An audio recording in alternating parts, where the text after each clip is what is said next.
and welcome along to our latest video updates on key areas of primary care finance. Now we are in the 25-26 financial year.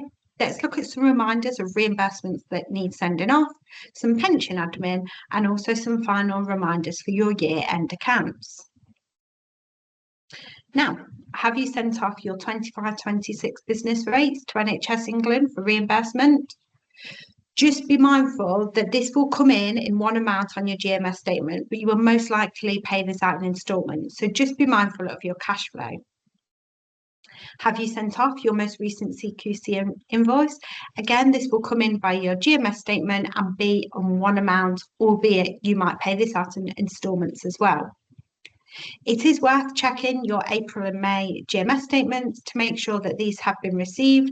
And if you have sent off the invoices and not had the reimbursement, it is worth chasing these up. It is also worth checking that you've had your flu credit note for last year's returns. We would recommend that you request that refund back rather than that being sat on account. It's also worth checking that your 23-24 pension certificates have all been processed and approved. Check the PCSE listing screens, and this will show all your GPs, including your salaries. So it's a great reminder of what is outstanding.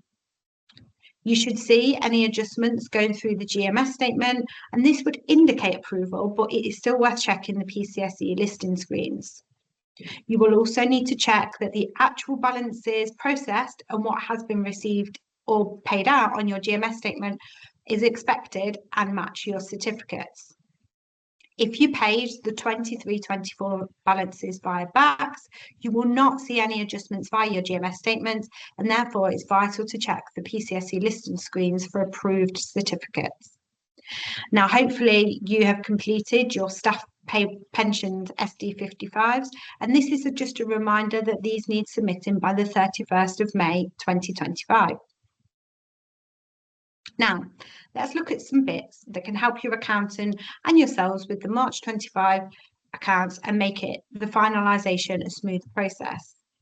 Any income remittances received after the 1st of April 25 that relate to income for the year to March 25 need us sending on to your accountants, as this income will need to be reflected in the accounts and will be shown as a debtor.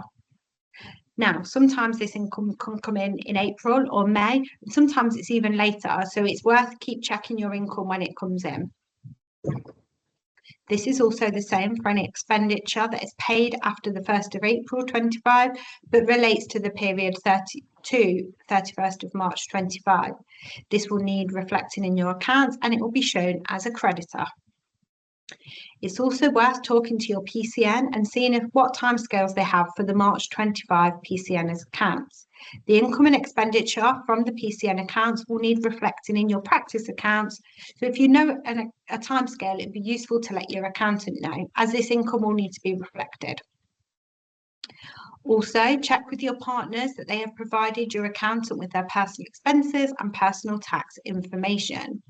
Once the accounts are finalised, your accountant will be able to make a start on the partnership and personal tax returns. However, this will only happen once all information has been received from your partners. As a final reminder, if you've not already done so, make sure you book in a year-end meeting with your accountant. If we can help you or your practice in any way, or you would like to see us cover a particular topic in future, please get in touch.